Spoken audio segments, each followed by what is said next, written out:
Good morning, students. Yesterday we have discussed about dimensional analysis and its applications. So one of the important applications of dimensional analysis is checking the dimensional consistency of an equation. Dimensions are customarily used as a preliminary test for the consistency of an equation.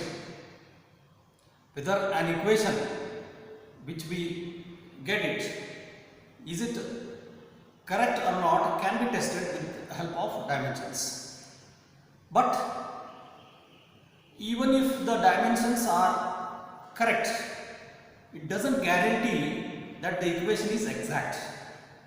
We are going to see through some of the examples that even when the equation is dimensionally correct, equation may be dimensionally correct, but it need not be an exact equation. But when you verify dimensionally, if the equation is not dimensionally correct, if the equation is dimensionally wrong, then that equation is definitely a wrong equation. So that's how we can test the consistency of a equation with the help of dimensions. So you can just note down a dimensionally correct equation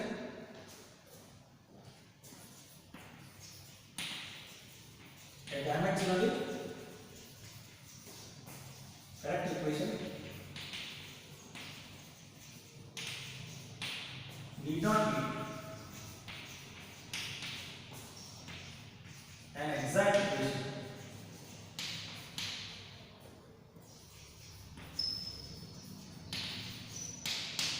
But dimensionally incorrect, inconsistent, dimensionally incorrect or inconsistent equation must be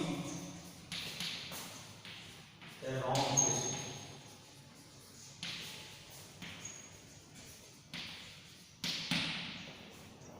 Yesterday we have tested dimensions of second equation of motion, second equation of uniformly accelerated motion. For example, s equal to ut plus half a t square. We have tested the dimension of s, that is displacement, and we have tested the RHS ut plus half a t square. So we got it that LHS and RHS, dimensions of LHS and dimensions of RHS are correct. That's how s equal to ut plus half a t square is a correct equation. In the same way, we can also test the first equation, v equal to u plus at. Find out the dimension of u, find out the dimension of v, LHS, and find out the dimension of u plus at. You will come to know that both dimensions of LHS and RHS are going to be correct. Remember one thing, as I said yesterday, principle of homogeneity. The physical quantities having same dimensions can be added, can be subtracted. Physical quantities having same dimensions and same units can be added and can be subtracted. But physical quantities with different units, physical quantities with different dimensions cannot be added. Velocity cannot be added with force. Force cannot be added with work. Energy cannot be added with power. I think you got it. This is called principle of homogeneity. Yesterday I told you. Okay. Now let us see an example. How can one test the dimensions of an equation, and how, even if the equation is dimensionally correct, we are going to see that it is not exact an equation. It is not an exact equation. Let us see. Which of the following formulae are correct formulae for kinetic energy? Which of the, I am writing the example, which of, I will write the example. Okay, look at this numerical problem. Which of the formulae for kinetic energy can you rule out on the basis of dimensional arguments? These are the 5 equations, 1, 2, 3, 4, 5. Which of these equations can you rule out based on dimensional analysis? given SI unit of energy. SI unit of energy is joule. Joule equal to 1 kg meter square per second square. So if you equate Newton meter, Newton multiplied by meter, we get kg meter square per second square. So that we can write what is the dimensions of kinetic energy. Similarly, SI unit of acceleration meter per second square. So we can write directly the dimensions of acceleration. And SI unit of velocity meter per second. Directly we can write the dimensions of velocity L t raised to minus 1. So with this you are asked to find out which of these equations can you rule out. So look at the first equation. Equation number A. So I am writing the dimensions of K. Dimensions of K from the equation A is given by m square v cube, where m stands for mass and v stands for velocity.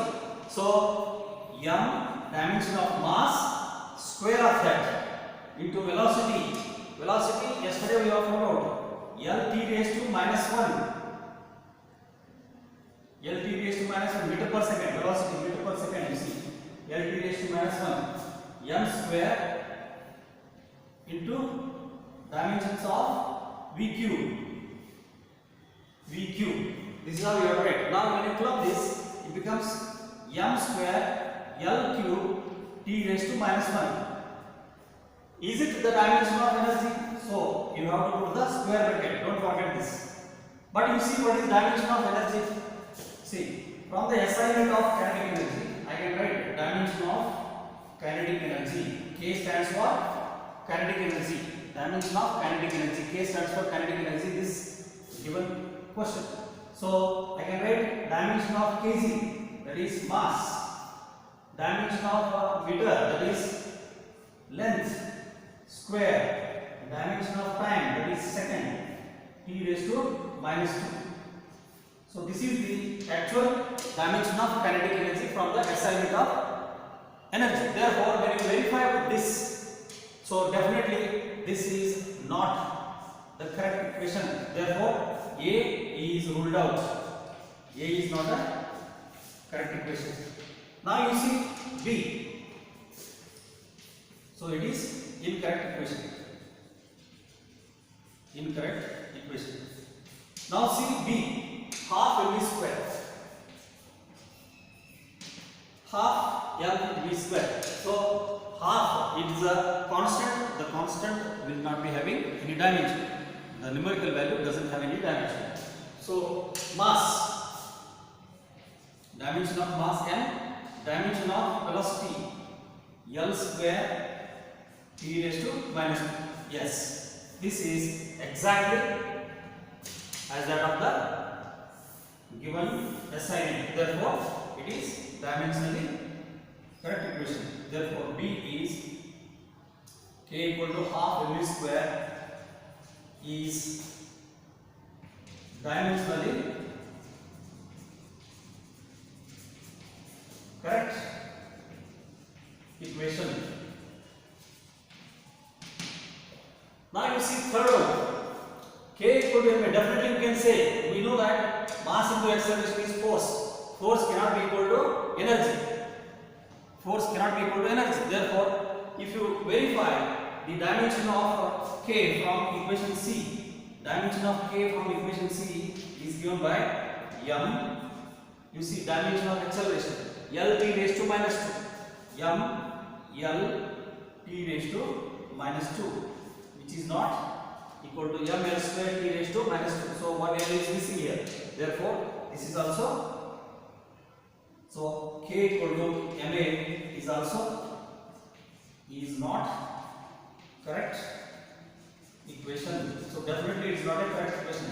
So if it is a dimensionally incorrect equation, it must be a wrong equation. That is evident from this example.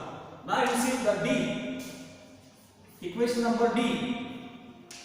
Example D. 3 by 16 mv square. We have done already half mv square. Again you will get the same. 3 by 16 doesn't have any dimension. So directly we can write the dimensions of mv square, which we got it already.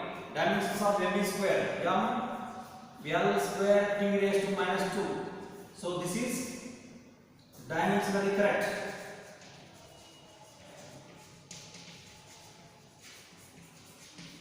Dimensionally correct equation. But what about the constant?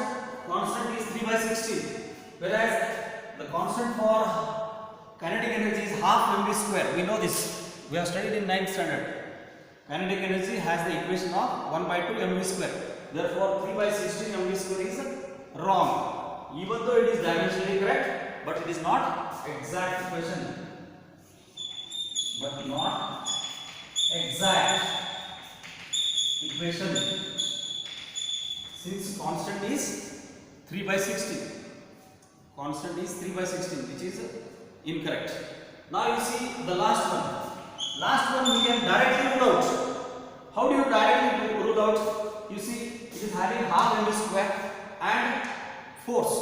So, principle of homogeneity says that you cannot add physical quantities having different units. You cannot have physical quantities having different dimensions.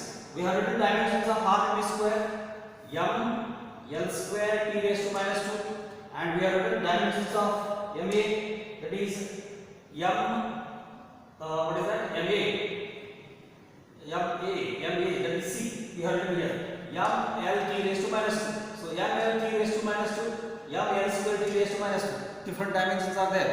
So directly E cannot be correct equation because you cannot add. One cannot add physical quantities with different dimensions. Physical quantities with different units cannot be added according to principle of homogeneity. Therefore, equation E is also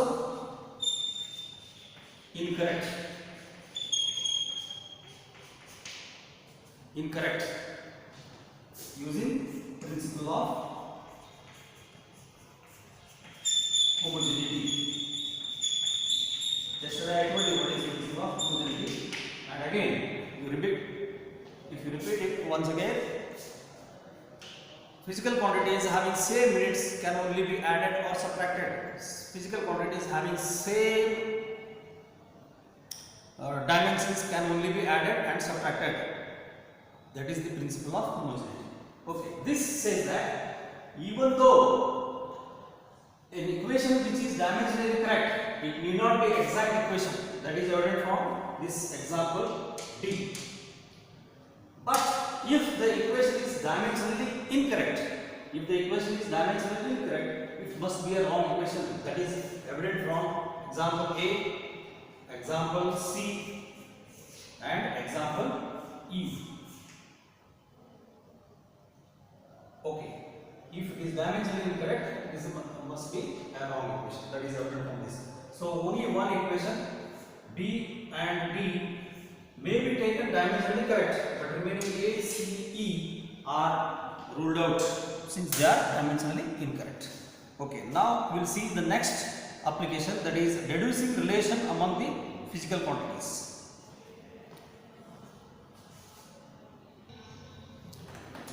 Second application, deducing the relations among physical quantities.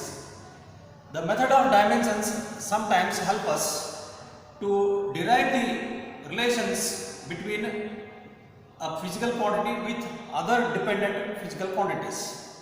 For this derivation of a physical quantity with the dependents, one must be knowing what are all the depending factors, what are all the dependents depending physical quantity. So if we know the physical quantity and the factors on which that physical quantity depends, then one can try and one can find out one can derive the equation for that physical quantity with the help of dimensions. Let us see an example. It is known from a simple pendulum experiment that time period of oscillation of a simple pendulum is found to depend on length of the pendulum, found to depend on acceleration due to gravity, and let us suppose that it is depending on mass or not. So three quantities: length, mass, and acceleration due to gravity. Now you are asked to find out the relation between time period t with length of the pendulum, acceleration due to gravity, and mass of the ball. So just take down this problem.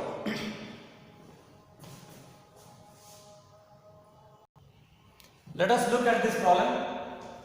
If capital T is the time period of oscillation, if capital T is the time period of oscillation of a pendulum, of a simple pendulum, if we assume that capital T depends on length of the bob, length of the pendulum L, and assume that time period T depends on mass of the bob. Third, capital T depends on acceleration due to gravity G. Acceleration due to gravity G. Then derive the equation for time period using dimensions. Using dimensions. This is a question. You are asked to find out the exact relation between T with L, M, and G. L, M, and G are the three dependent factors on which T depends. Okay. Now let us find out it using the dimensional analysis and dimensional arguments. So let us assume that T depends on the product of these three.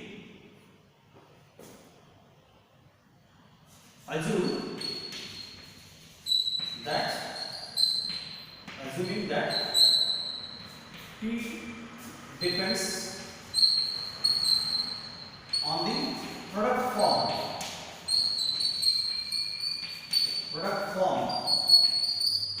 of L, M, and G.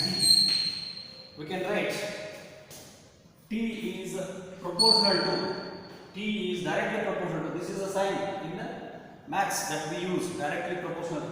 T is directly proportional to, let us say L raised to A, where A is the exponent, A is the power, M raised to B, and G raised to C. L raised to A, M raised to B, G raised to C. So if you take out this proportionality sign, so it becomes T equal to K times, where K is the proportionality constant. K is the proportionality constant. K, L raised to A, M raised to B, G raised to C. How does it depend? Where A, B, and C, you can write here, where K is proportionality constant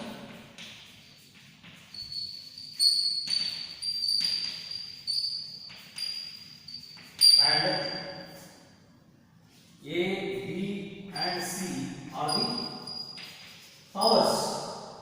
the powers of length, mass, and acceleration due to gravity respectively. A, B, C are the exponents of L, M, and G respectively. So with the help of dimensions, we can find out the value of L, M, we can find the dimensions of L, and there is we can first find out the exponent values A, B, C, and then we will be able to get the exact relation for T. Now T is the time period. T is the time period, so we will write dimensions of LHS. This is the equation. So dimensions of LHS.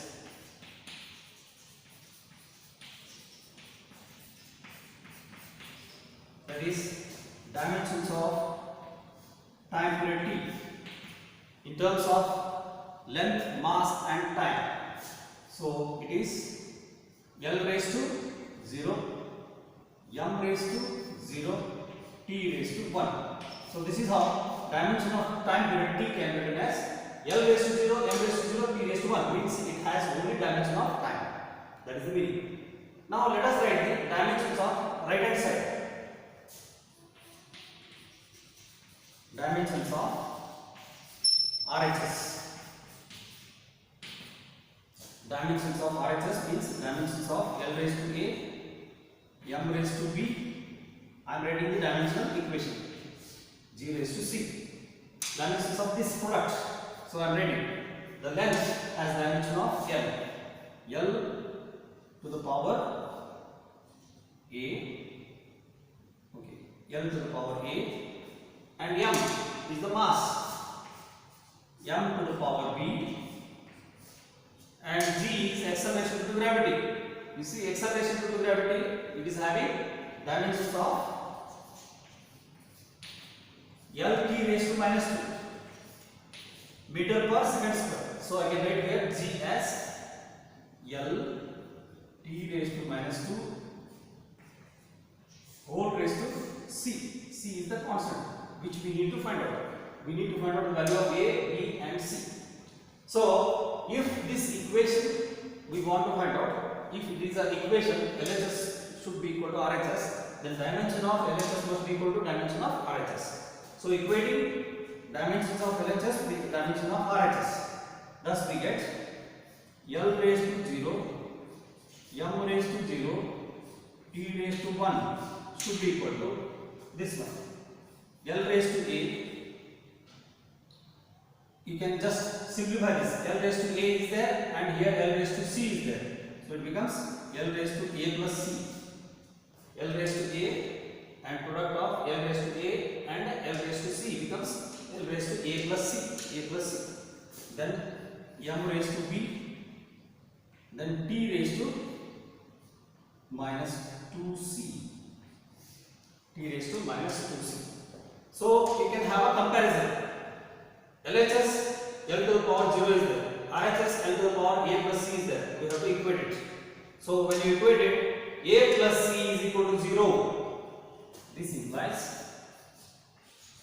a plus c is equal to 0.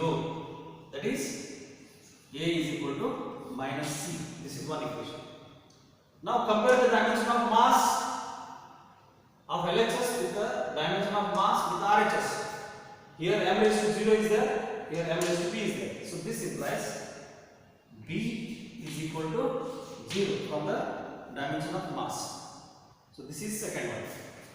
The third one you see, dimension of t on the left hand side, it is 1. So power of t is 1. 1 is equal to minus 2c. So 1 is equal to minus 2c implies c is equal to minus 1 by 2. C is equal to 1 minus 1 by 2. So thus we got the value of a is equal to minus c is equal to minus half, b is equal to 0. Thus we got a is equal to minus c. Minus c means minus of minus plus half. b is equal to 0 and c is equal to minus half. So now directly substitute these values in this equation that we assumed. T is equal to k times L raised to a, m raised to b, g raised to c. Therefore, the equation now becomes T equal to k times L raised to a, m raised to b, and g raised to c. If you substitute the values, it becomes k times L raised to a. L raised to a is half, and m raised to 0. M raised to 0 means doesn't have any dimension of mass. It means time period does not depend on mass. That's the meaning. M raised to 0 means it is 1. And g raised to minus half. So m raised to 0 is 1. Thus we can write it as k times L raised to half and g raised to half, which I can write it as. Therefore, t is equal to k times square root of L by g. Square root of L by g. So this is the exact relation between time period with the length of the pendulum, exact relation between time period and acceleration due to gravity. And it also implies that t does not depend on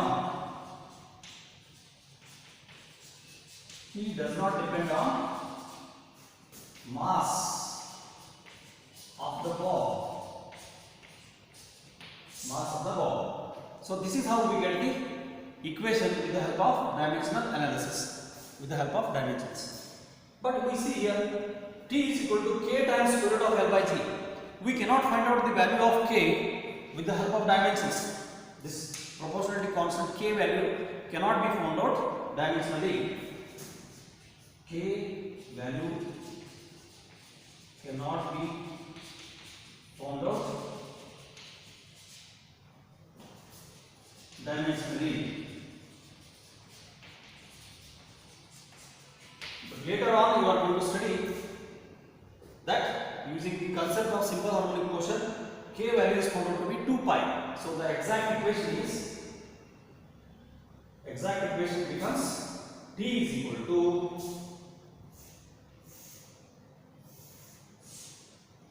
2 pi square root of L by G. This is how we find out the relation between the physical quantity with the other physical quantities which are depending on that physical quantity with the help of dimensions. So this 2 pi we get it by other studies theoretically with the help of concept of simple harmonic oscillations that we will study later on. So this is how one can derive the relations among the physical quantities. So this is an example.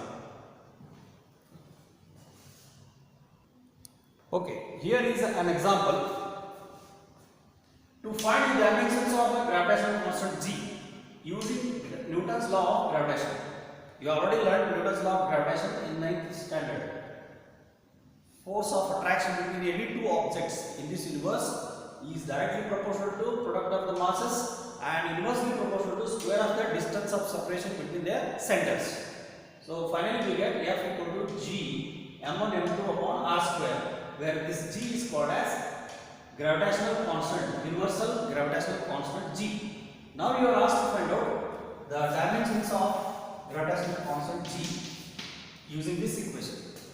So this is another application. We can find out the dimensions of any constant which is having certain SI units. So we can find out the dimensions of constants having SI units. So this I am giving it to you. Try it yourself to find the dimensions of G using this equation. I will give you a hint. So we can write G equal to F r square. You take this r square this side, it becomes F r square divided by m1 m2. So you can write the you see force is given in Newton, kg meter per second square, and m1 m2 are the masses measured in kilogram, and the distance of separation between the two centers of the masses r, it is in meter. These are the SI units. So if these things are given, you can just substitute them and cancel them, and finally get the SI unit of G in terms of base units. Once you get the SI units in terms of base units, that helps you to find out the dimensions of G. Try it yourself.